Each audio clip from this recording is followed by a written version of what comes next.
said to a ginger kid the other day, I said, oh, you must have a terrible time at school. He went, what do you mean? I went, do they not take the piss out of your hair? I went, no. Things have moved on. Jesus Christ. Yeah. What a terrible time. Yeah. Hello team, it's me again, yes, your friendly James Martin on Entrepreneurs Conversation. Who do we have?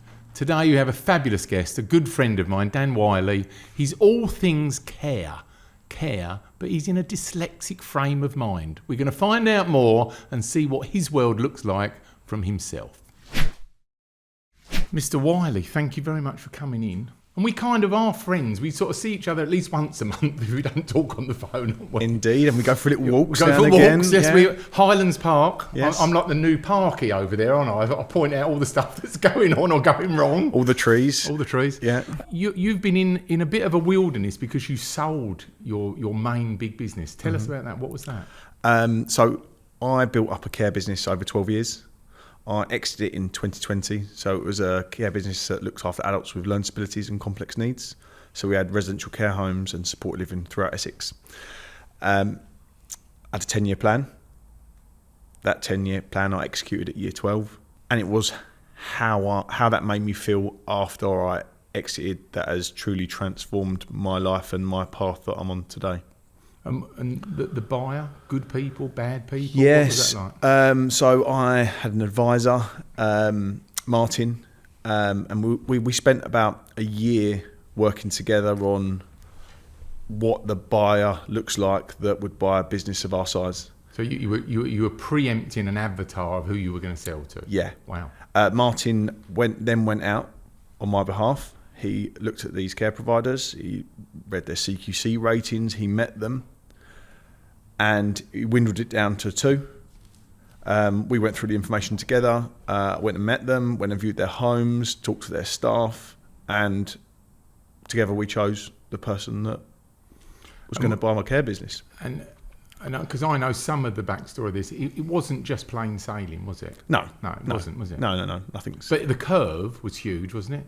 Yeah. You're now quite an experienced person that sells businesses now, aren't you? And very much so. You would do it very differently, wouldn't you? Very, very much so. It took This is a proper entrepreneur's thing when this happens, isn't it? It took well over a year to get it over the line. I was thinking it's going to take 8 weeks. Yeah. And another close friend of mine's having some stagnant on his sale at the moment. And it's just, it just drags on and on.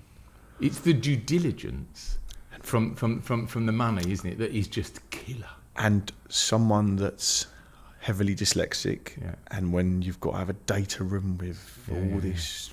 I think I'm with you on that, because whenever I've done it, it makes you polish your business inside and out. Like you're having a proper review and streamline of systems. So because you need these data to give them. You know, it's like when you're doing quite a bit of borrowing, all of a sudden everything's got to be up to date. But even on steroids when it's a sale, isn't it? Yeah, very much so. And in my new care business, so I've got the right people in the right seats that from day one we're building that data room. So anything we ever need is in there. Yeah. And I don't think, and people watching and listening, that, you know, we go out there and trip and fall and walk and stuff like that, but the experience is actually where the real, you know, when it's that uncomfortable, that's when the learning is seriously going in. And especially for us dyslexic people are, everything's possible, but even then it gets a bit cloudy, doesn't it, and a bit dark. When my back is up against the wall, magic happens. Yeah, that's it, yeah. And time frame just shortens, doesn't it? It just goes, you end up with this thing, it's just action now. And that's it, isn't it? And that's what makes everything work. Go further back, because I've heard a sneaky story that when you started this way back, you weren't a trained carer. So tell us about when you went to a college or somewhere to become a carer. Yeah, so I was volunteering from the age of 14 in a care home called Seaside Lodge, and delivered newspapers and helped out a little bit in a place called St Giles, which is a supported living for people with mental health issues. And then before my 16th birthday, I went to Colchester Institute and went to enrol in an NVQ level 2. And I knew that I had the experience and that I needed to have an NVQ level 3 if I wanted to get on my nursing diploma the year after. They said that obviously I wasn't experienced enough to jump onto an NVQ level 3, and I wasn't old enough. And I just said, well, I'm not going to leave until you allow me on that course. Because you actually had a ton of experience. Yeah. Because of the age of 14. And I before I left the room and went and stood outside the reception and not left, I just explained to them that what I've been doing, what I've been involved in, that there was a situation where a guy hadn't been out of his flat in about 6-7 weeks, and I had zero experience whatsoever, and he was out cutting the grass with me. Yeah. And I said to him, I feel I've got something special. Yeah. And as a dyslexic, you have a talent for seeing different things that other people wouldn't see that others need. I think that's the case of it. That story is so interesting because my son, he was very disruptive, ADHD, and your ADHD, I think we're mashes of it. And he, the school just wanted rid of him. He was too disruptive. So they suggested that he went to Bristol Agricultural College. He was all sort of mud, all stuff mud and farming and tractors, Roy. And they met him, they loved him. And then the bursar came back and said, he's too young, he won't fit into our insurance system. So it's a no until he's 16. So as the dad, the dyslexic entrepreneur dad, went to my broker. Brilliant. Bought a policy. Yeah. Bespoke for him in Bristol College. Gave him the policy number and all the details. Said, there you go. So we're all done, ready for Wednesday. And that was it. And they took him on. Amazing. And he became a star student of theirs. And they helped him with the written work and stuff that he had to do. But it's it's a real thing that the push and drive you find yourself having. And I think what happens to us is you just get super passionate about very small things that matter to you. But I very early learnt that anything is possible, like anything, with hard work, dedication. But what's happened with you now is you've gone through that, and we stress this point, and I mention it sometimes on my pods, that it's hard work, but after you realise you need to start doing smarter work, don't you? Because the hard work is good, isn't it? But the entrepreneur ends up being the operator, and you've got you're the accountant, you're HR, you're cleaning the loos, you're doing everything. Yep. But you end up having to be the smart one in the end. And I wasn't that smart in my last care business. Yeah. I was still hands on. I was still doing stuff. I'd go and sweep the driveway of one of the care homes if it looked. Trying to set an example. Exactly. And it weren't until my advisor went, Daniel, let's sit down. How much did that cost you to do? And I went, nothing. I did it. He goes, no, how much did that cost you? And I was like, nothing. He went, come, let's work this out. It cost me thousands to just sweep that driveway. To sweep that drive, yeah. Back in the day, that is quite a long time ago now, because that's when you didn't start. Well, then you weren't dyeing your beard. It's only recently you've had to start dyeing it. But I've never dyed my beard. Who would dye their beard ginger, for God's sake? I'd at least dye it another colour. God almighty. That is true. How did you get your first care customer? So we acquired a care home that already... And is this a royal we, or is this you? This is a royal we. Right. So I had two other partners who acquired my first care home. One was my sister. Right. She was a legal secretary at London. She's 10 years old. She moved house every year for 10, 11 years, and she had a little bit of a stash of money. She just kept progressing up the ladder. So various opportunities. So she felt like a great candidate to jump on board with her entrepreneurial brother for the first care home. We took over a mental health home. We done some development on it, made it 20 beds. Within the first 14 months, I was itching then. And I then went off and bought my second and third care home in 2010. Still as the partnership? No. So was she only a partner in that first one? In the first one, yeah. And how did, for the audience, how was it working with a member of the family? Yeah, well, all right. She's quite yeah. It frightens me. Yeah. But I think I frightened her. Yeah, I think I frightened her, and I think that's But she made some money with you, didn't she? Yeah, she made some money. She enjoyed it. She come to work in it as well, and she's got this a most amazing care inside. Right. She's a great person. Right. So yeah, my first customer. So we took a guy in with quite severe and enduring mental health issues. The guys we supported at the first home, a lot of them had lived in long stay hospitals like Severals or something for 40, 50 years. So since the age of 16, they've lived in these places and been dosed up with the most... Just to keep them calm and quiet. Yeah, so my thing was, right, let's find out what you love doing. Let's get out. I had a Labrador dog. Let's go out walking the dog. Let's play football. Let's look at let's reduce your medication. They also smoke 100 fags a day. Come on, let's get busy doing stuff. All of a sudden, they're only smoking 10 a day. Right. But these are people that have just been in a chair dribbling for 40, 50 years, and all of a sudden, we're having a kick around the fire. They're in their 50s and 60s. Some of these people. Yeah, that's brilliant. I actually visited. I visited that home about 4 or 5 weeks ago, and a few of the clients that are still there. Oh, no. Yeah, still there, and it was lovely. And were they pleased to see you? Yeah, it was actually quite moving. And some of the staff there, and I bet. Yeah. And what you're back in the sector. Did they lock you out? So I was on a 3-year lockout. Yeah. Right. How was that? Yeah. It must have been the most frustrating thing in the world. Yeah, it was the most frustrating thing in the world, and I had loads of plans. I made loads of plans. Right. I lined loads of stuff up. And 3 days after my lockout, I bought a care company, and a few months after that, we bought a closed down care home, started developing it. So I lined loads of stuff up. I wasn't. But you were divorced from it yourself, so you didn't bridge the line. It was about 6 to 8 months after I sold that I realised that I was having a bit of a wobble, drinking too much, partying, lost my routine. My service users become family. My staff members that I had, I felt they were family. Yeah. And I know Ollie's been to all my services back then and done some videography for me, so he knows it really well. But yeah, so I went to see Will. After 6 to 8 months when I was having a bit of a wobble, and we went through my North Star trajectory and all that. And what I did with him in that hour and a half has changed my life. Yeah. And Will's very good guy, isn't he? He's magical. Yeah, I mean, Will is very different. I mean, I do I do mentoring, but Will does coaching, and they're two very different things.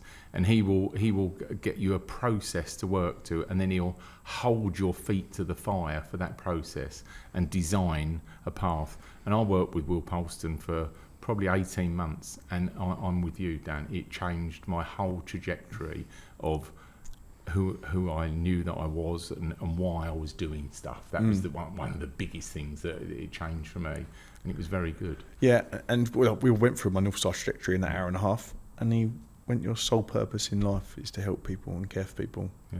And you're buying and selling cars, and you're building houses, and you're not doing what motivates you, where your heart lies. Because you set up other businesses, didn't you? Yeah. What other business did you set up? So I've had a construction company since 2015. Right. That I originally set up to every care home that I bought needed development. There was development potential, so I always used to develop the site out to build supported living bungalows or extend the care homes or refurb them. So it made sense that I had my own construction company. Right. So after I sold, I went on to specialise in healthcare, run some extensions on some schools and colleges and that sort of area. But now we're solely back on doing my own stuff. Right. Me and the wife had a car dealership. I've got a Arthur bloody Daily. Arthur Daily, yeah. And was that profitable? It was profitable, and then the last couple of years it was just tough. And I can't imagine dealing with all the or did you not deal with the customers? No, I had a team in there, but going from tyre kickers is what comes to mind. Yeah, going from the care side of things where everyone's like cares and needing to working in a car dealership where everyone wants to have your pants down, and they just want to pull one over on you, and it's just like and now what I mean for the audience today, what are you now doing? So you're doing it, what you in the pre-chat you were saying you're doing it very different. So what has changed? That's what I'm trying to mine out of you. So I've got a business called Calm Futures. So it's similar to the business that I sold. Say it again slowly. Calm Futures. Calm Futures. Yeah. Okay. Yeah. So we support adults with learning disabilities and complex needs in supported living and residential care homes throughout Essex, Suffolk, and Norfolk. And where I'm doing things so differently is I've got the right people in the right seats. So the right finance director with industry experience, with the right managing director with 40 years experience that I've known a long, long time. We've got a head of strategy, which used to own a law firm, is a corporate lawyer. You know, our top tier management is amazing. Our operations manager, she's a learning disabilities nurse. She's got 40 years experience. She's amazing. And we're really trying to build that culture of sector knowledge. And you're then becoming their mentor for how you want it to be operated, but how you see the future for the care. Because you were telling me you see it very differently than most other money-grabbing care homes see it. Yeah, I want to see people progress. Yeah. I want to see these guys with the most profound disabilities. Yeah. I want them to see them achieve life-changing goals. Yeah, and blossom and and grow into themselves of who they can possibly be. Yeah. And the most moving thing in Calm Futures is every single person that we've moved in since I've been involved, they walk into their accommodation that 9 times out of 10 it's something that we've developed and designed. They've moved from a long stay hospital or a previous home, and they're like, "Is this truly mine?" Right. And that gets me every single time. Now I'm like a lump in my throat. Yeah. In doing that, what are you doing? Are you buying out other companies to grow that? Yeah. So we're buying down. We bought some closed bits. Yeah. Closed down elderly care homes that haven't worked. And is that the way to do it? I mean, it's slow. Because I know you'll be wanting to make everything fresh and fit for purpose and fit for the future. Yeah. So there's costs to carry. It's not like you just open the doors up with your management team. There'll be costs, won't there? Oh, huge costs. Like the one in Chelmsford that is named after my dear friend Daniel Kirby. Yeah, Daniel. Yeah. Daniel Kirby House. So we bought a 22-bed elderly care home. It was closed down in 2018 for quality, and we opened the door, the floorboards were rotten, it was damp.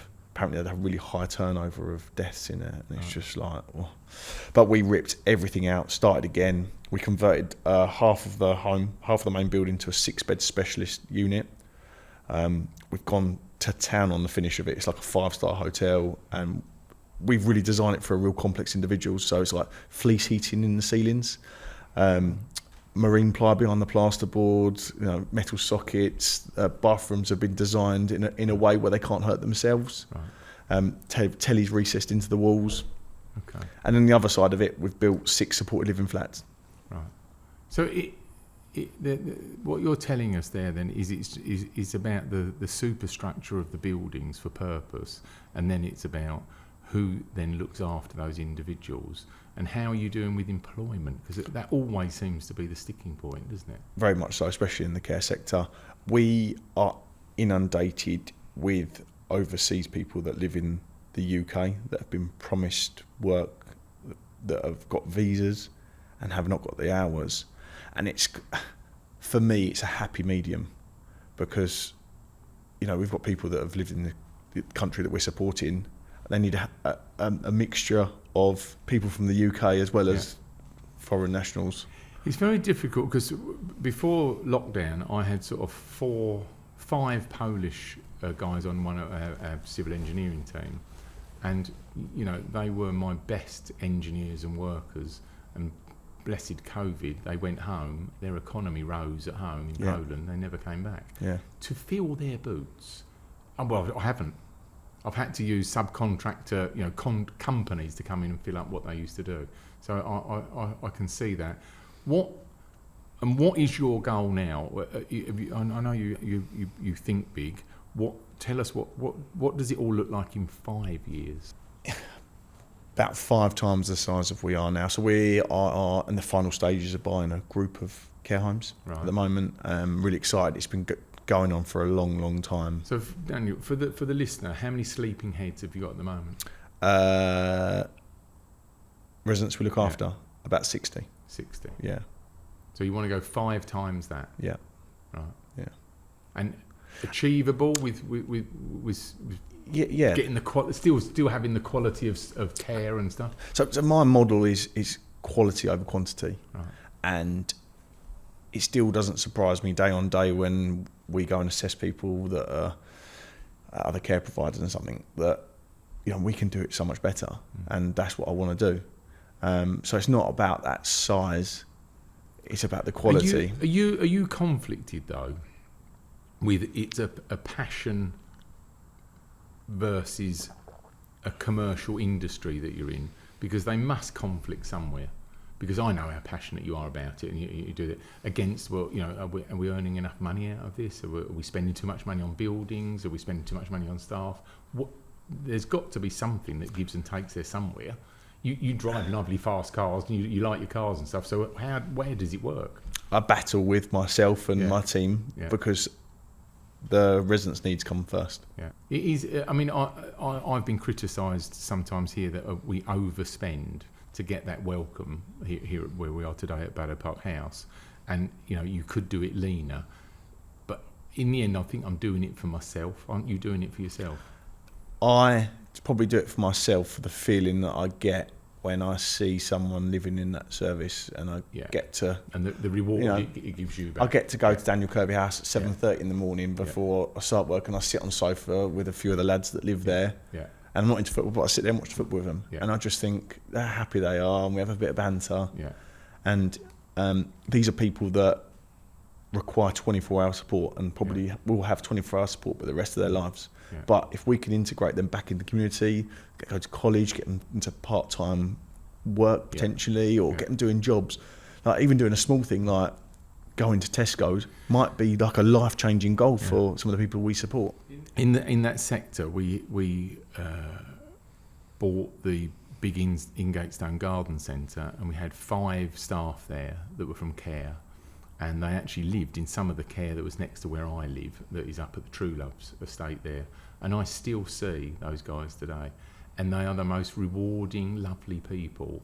Every single time I see, there's Keith, a particular guy that I remember all the time, and I saw him about 2 or 3 days ago. They are just magic people, aren't they? And they ground you, don't they, when you meet these guys? Yeah, but I do worry that generation is dying out. And I don't know what the next 20 years has for... What, of their security of care? No, them people that have lived and been brought up with the morals that we kind of... Oh, I see what you mean, yeah. Okay. Do you know what, they've got that family, you know, there's chaos in modern day life now. Yeah. People, I've found, and I'm one of these, that relatives and people moving into elderly care homes leave it too late to move in there. But listen, I agree with you. I think take my mum as an example. Her wishes were, I want to die at home, I don't want to go into care home. I think I honoured that, and perhaps I shouldn't have honoured it. When you showed me the video of how bright she was, it was only 5 months before she died. Yeah, 5 months. I was like, wow. Yeah. But... And I've wrestled with that, Dan. Yeah. You know, you've brought that up. I've wrestled with that did I not do more and intervene?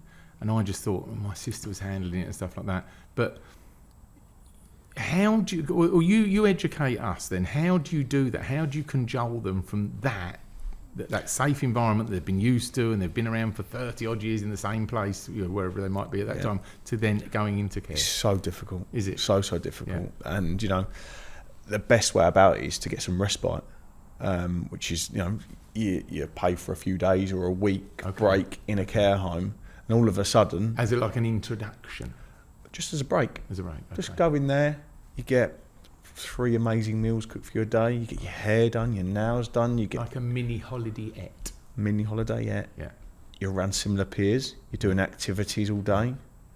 You know, if I look back at my dear great aunt, she probably spent 2 or 3 years sitting on a chair on her own. Yeah, that's my mum. At home, rotting. Yeah. That was mum. I mean, that is upsetting, because that's exactly what happened. And she moved to my home, Little Oaks, and she wanted to leave there for the first week. We were like, come on, just try it out. And she was like, I wish I'd done this years ago. Yeah, it's very interesting. And she lived a couple of years there, and she was 102. Yeah, 102. Her 100th birthday there. But then you've got to be able to tell, you know, I mean, you're on the pod with me today as entrepreneur stuff, but on your own podcast, that will be something that will be a real hot topic, won't it?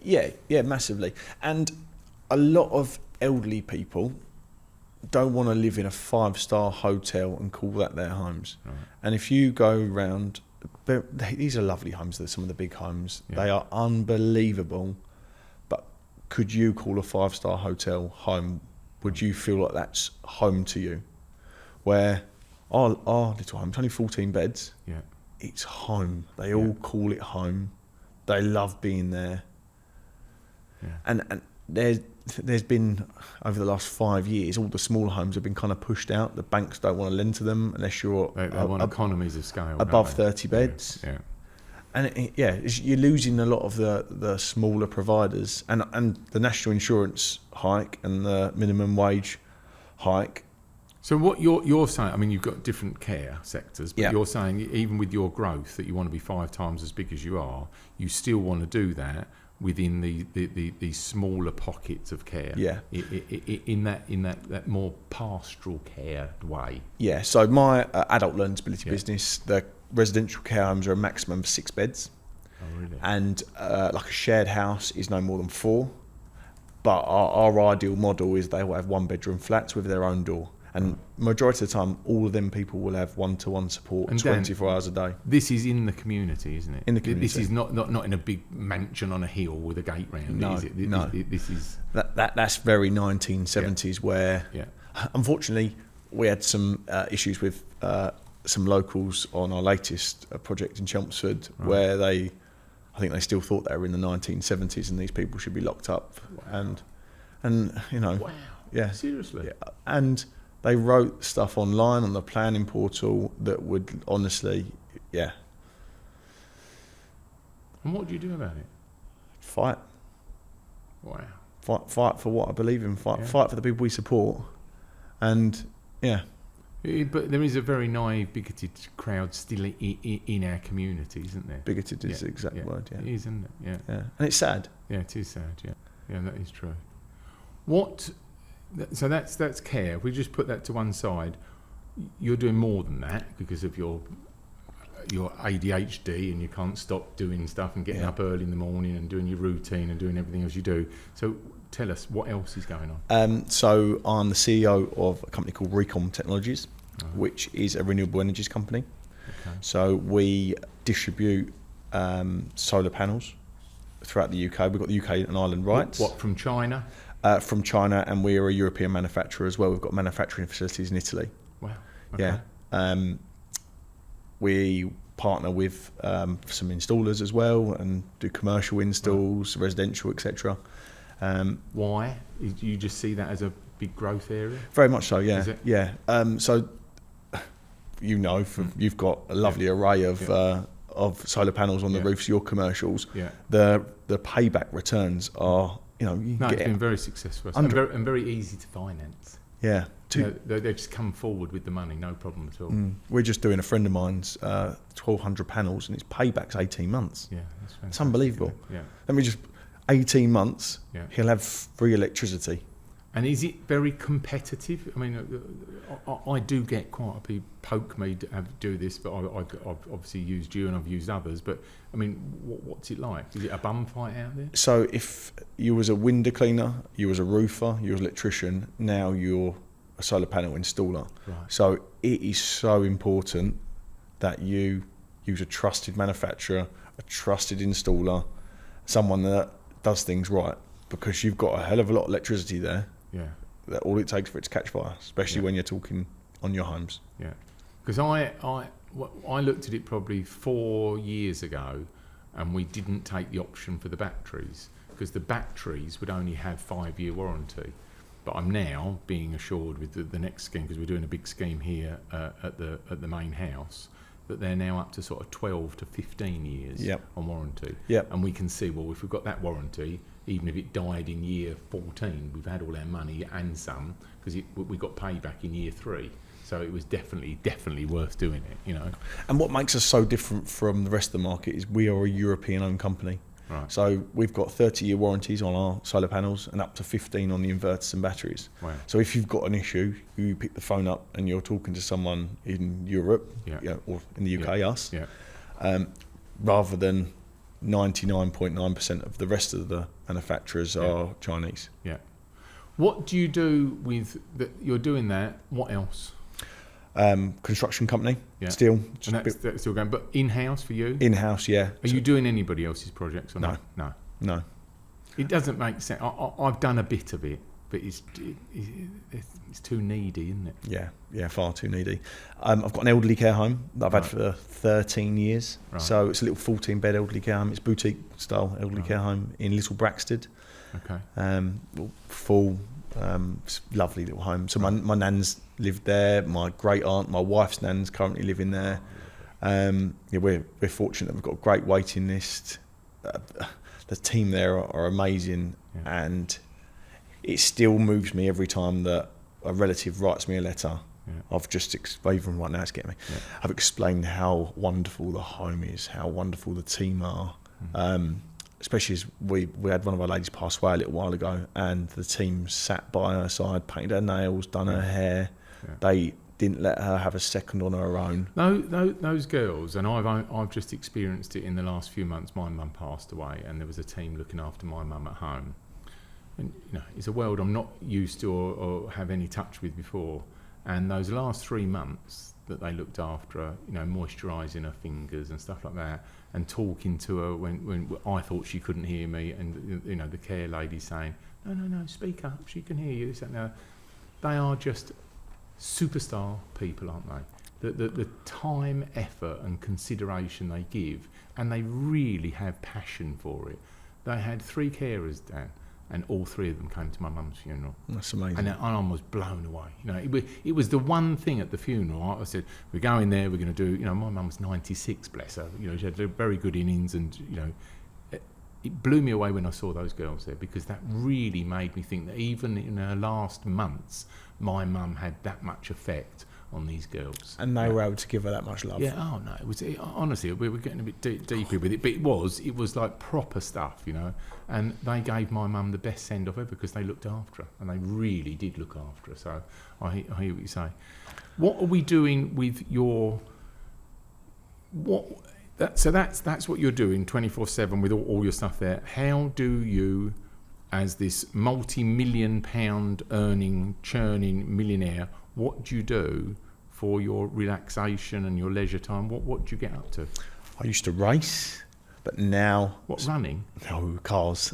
Yeah, I used to race cars. I did know that. I don't do that anymore. I did know that he doesn't It's run. a sore subject. He's never run for anything. I have. Run the running machine every morning, thank you very much. Family time. I love spending time with my children and my wife. We go to Portugal last year every month. You've got a lovely place there, haven't you? Yeah. Never been invited. Yeah, so go over there. Ever. It's not even come up that you would you want to borrow the apartment or whatever, and it's not an apartment, it's a really lovely place, but it doesn't matter. Never even invited me to France. Anyway. Bit of a pause on the podcast there. Yeah. What is the cars? You're not doing that now, the racing thing? No. You love a car, don't you? I do love cars, yeah. What have we got, Ollie? We've got a feature, haven't we? Doing features. We've got a feature, we can do that now. What do you wanna do? Well, the question is, if you could buy 2 cars, one for your sort of everyday driver and then one for your weekend car, you had 150 grand to spend. What we say, 150 grand total, or on each car? On each car, okay. You've never seen him in a Mondeo hatchback. So what 2 cars would you buy? 150 grand. Everyday car, come on. A 911 4S convertible as everyday car. You're such a wally. You can't even get in and out of the blooming thing. Yeah, I know. You roll out of them. Is that because some What, old... everyday car? Yeah, it was a great everyday car. I loved it. 150 grand. And then weekend car. Sunshine, nice weather. Jaguar-y type drop head. An old one. Yeah, 1960s. Yeah. Do you fit in it? Yeah, I enjoy it. I take my little son Aston, 2-year-old out. Do you have the low seat one? What is it called? Is it the Series 2 or something? It's got the lower seat. Yeah, no, this is Series 1. Series 1. Yeah. But one of them had a lower seat, didn't it? I think it was a Series 2, the later. The lower seat. Because I whenever I get in them, I'm like this in it. It's quite... I would be, Oliver, everyday car would just be a sit-up and beg Range Rover. Like, not even the new one. I even like my Defender, what I drive now, but that's because it's just like driving around in an armchair and you can sling a load of stuff in it. And then I love I've got a SL190, so that's like the smaller sort of 1961, Yeah, very 61, nice, 62. But they're like bomb proof. Are they like a little straight six, straight So, four, yeah. straight six? And I've got that down in France. Every time it works, you turn it on, it works, it goes. It's not a big engine in it, but it's just lovely. You can you've got a hard top, soft top on it. Great car. And this is what you could do if you got your arse in gear and became the entrepreneur that you should be. Get up at 6 o'clock in the morning or Yes, 5 o'clock. 5 o'clock in the morning and do it. Yep. But it is, I mean, on a serious point, we talk about cars and stuff like that. We do need reward, don't you? Oh, very much don't so, you think yeah. so? Yeah. I mean, me and you, we meet each other elsewhere. When should we meet? Well, I know, I'm up early. Why don't we meet at 7 over for a walk? And then we're walking over, talking business, doing stuff like that. You know, I don't think there's that many people that are prepared to do that in their life, are they? Because it's not easy. Do you not think like the whole balance of family and everything? It's not. Nothing's easy in life. No, it's not. No, not at all. I think and people watching and listening to this, you need to really make your mind up whether you do want to do this gig because you think you're going to be your self-sufficient stuff and go on holiday all the time. The one thing you end up doing is just working harder and longer than everybody else around you, don't you? Mm. If we can just pivot and move towards dyslexia, do you work with anybody else? Do you have dyslexic employees? That's a good question. Do you have any? Yeah. Dyslexic employees. And do you seek them out? I can smell one a mile away. They get anywhere near me and I go, excuse me, come over here. I like seeking out the neurodiverse. Yes, you can always tell. Oh, a fellow ADHD. Yeah. They're the one that never sits down in the room. When you ask them to come in and sit down, they stand up. Yeah. God, that's me. That's you. It's the old way on. Oh. But I mean, I mean, we have 2 or 3, 4, 5 dyslexic people work here. They are superstars. They work so hard. They come up with fantastic ideas, sometimes a little bit out there, and we hone it back in. But they are very good for our interface section, the smiley, happy people. Yeah. You know? And with technology as well. So in the care business, we've introduced tablets. Right. So these are tablets that you write the note. But before you'd spend an hour at the end of your shift writing notes, what everyone been up to. Now you press icons, you can talk into it. Yeah. It's unbelievable. And I went to an AI event last week in London, and an elderly care home has Alexas in each room. And every time they go into the room and do whatever level of care, they just say, Alexa, please write in the notes that I've given Dorothy some water and I've changed her bed, etc. And it'll update the notes. That's cool, isn't it? But how much time is that going to save that nurse or that carer that they can actually now spend on delivering quality care? Yeah. I mean, it brings me to another point with you. You're constantly on the hunt learning, aren't you? You go to conferences, seminars and stuff, not necessarily in just the sector you're in, but that is you, isn't it? Yeah. You're across Europe with going to things to do with the energy business and everything. Yeah. So we have a stand at the Solar and Storage live shows for Recom. I go to all the care shows, go to all the care conferences. I want to always be evolving. I listen to audiobooks all the time. Yeah. And your sector know you, don't they? Yeah. They do know you. Do books. What are you currently reading? I'm reading Elon Musk's book again. Yeah. Hey, again, I've read that. It's a good book, isn't it? Yeah. You want it to go further. It do. finishes too short. It does. It does. And then I obviously listen to Stephen Bartlett's podcast. Who's the author of that? Because he did Stephen Jobs as well. It's some well-known guy, isn't it, that does it? And he lived with Musk for months and months, didn't he? Yeah. And they got very close. E-Myth is another book I like to revisit every year. Yeah. And the book that probably changed my life back when I was 21, The Secret. Yeah, The Secret. Yeah. Well, I was maybe a bit younger than that. It just shift. I've always been a real positive person. I've always been that glass is full. Yeah. Full.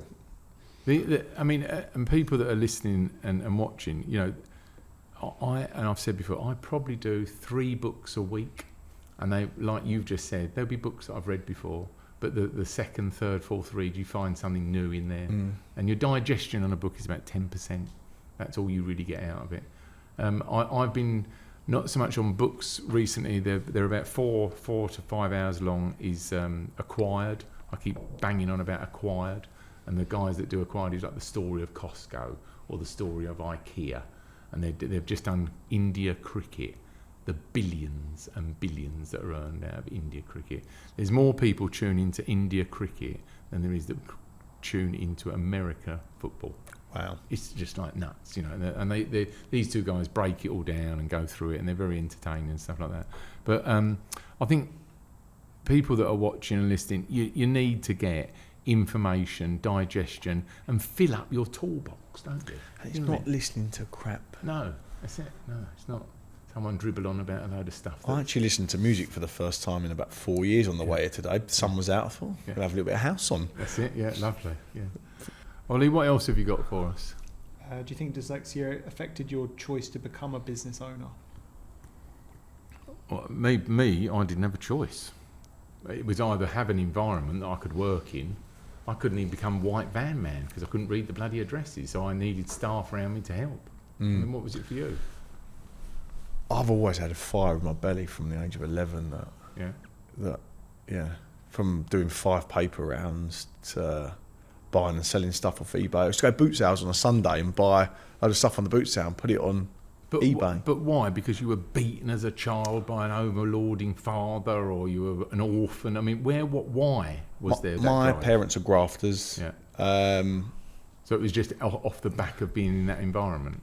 Yeah. I had a tough time at school. Right. Being ginger. I can imagine. Yeah. I said to a ginger kid the other day, I said, "Oh, you must have a terrible time at school." He went, "What do you mean?" I went, "Do they not take the piss out of your head?" I went, "No." Things have moved on. Jesus Christ. Yeah. I had a terrible time. Yeah. And obviously because I've got a potty mouth as well, it didn't go down that well.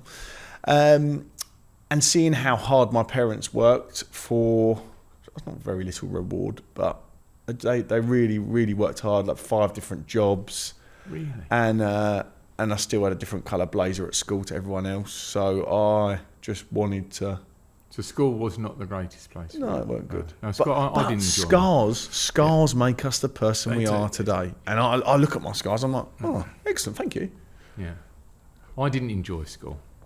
School just, I had to be a clown to get round everything because, and then I got called out that I was in one of the special classes. So then you're in with every other special child, and it just wasn't fun. So my dyslexia assessment wasn't until my last year at university. Yeah. But I had support during school, but they never sent me for a dyslexia assessment or anything like that. Yeah. That's terrible, isn't it? Mine was when I was 13, I think.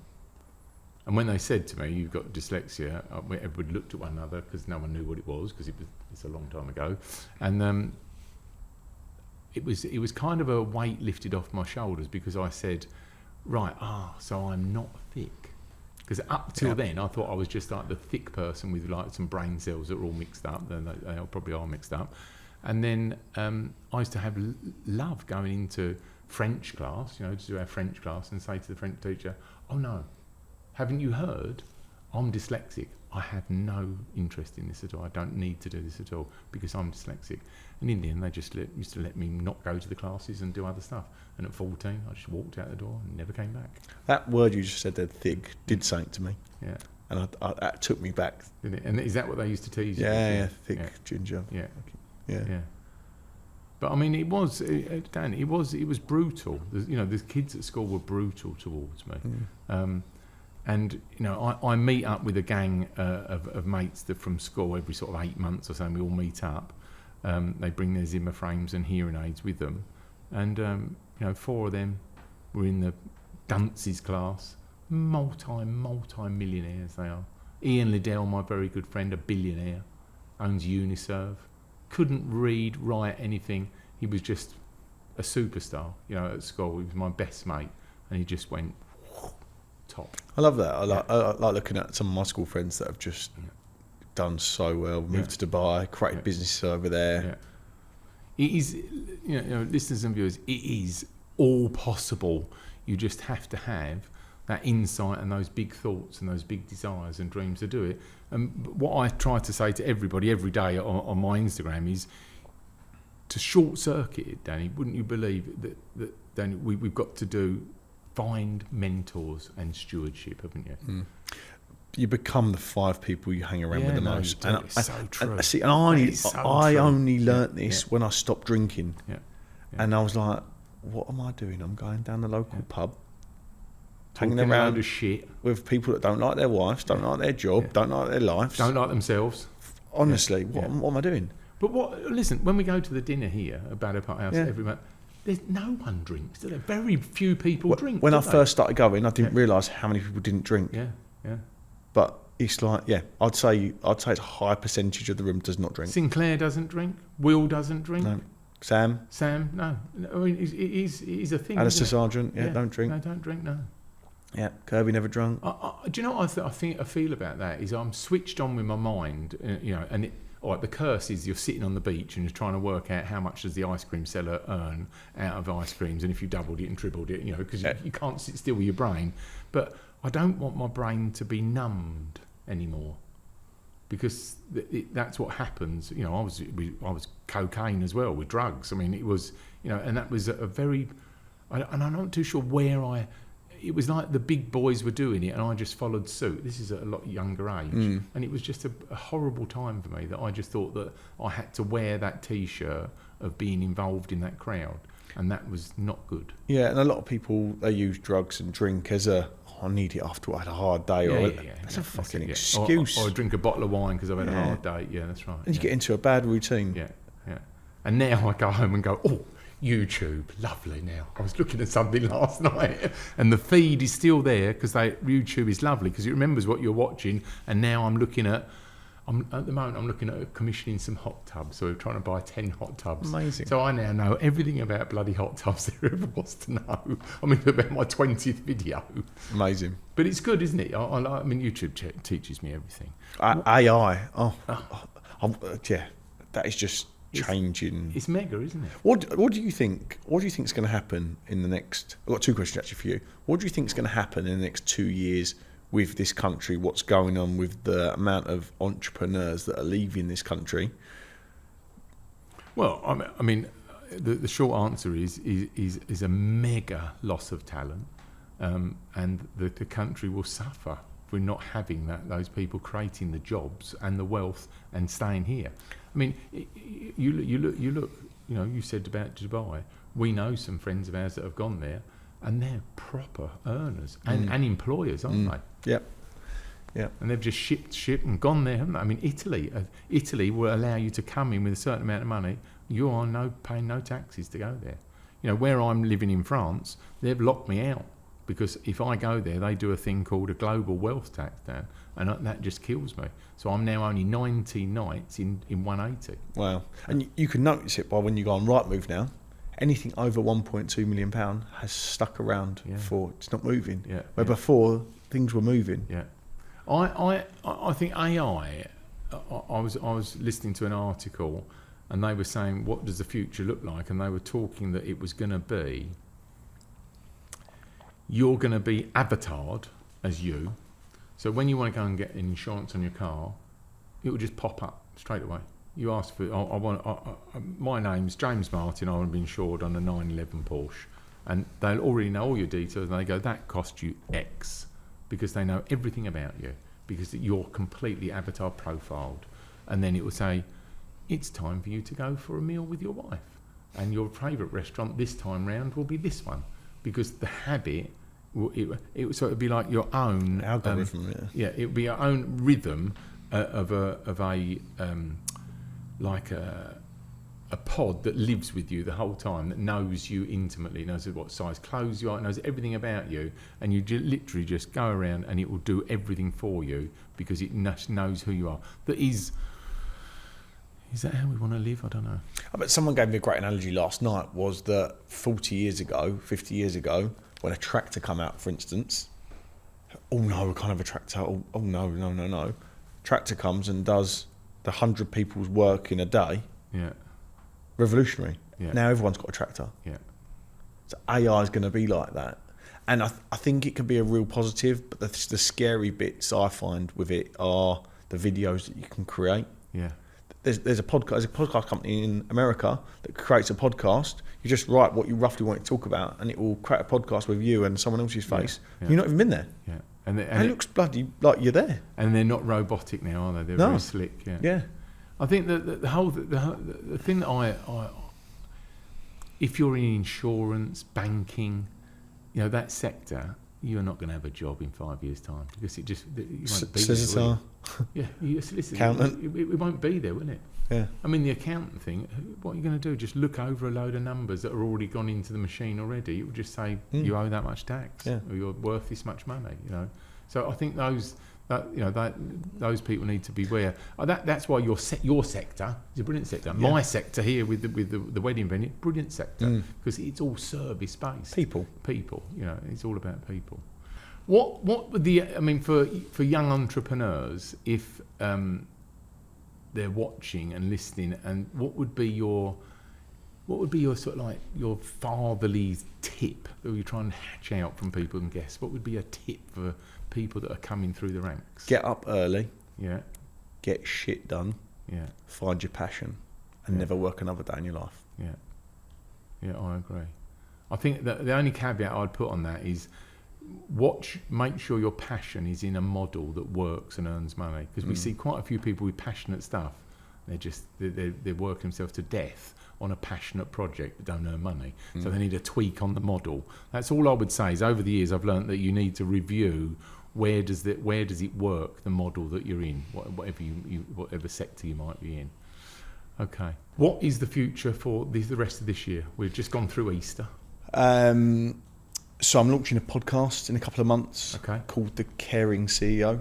Okay. I originally it was gonna be aimed just for the care sector, but the audience isn't quite as big as I'd have liked it to be.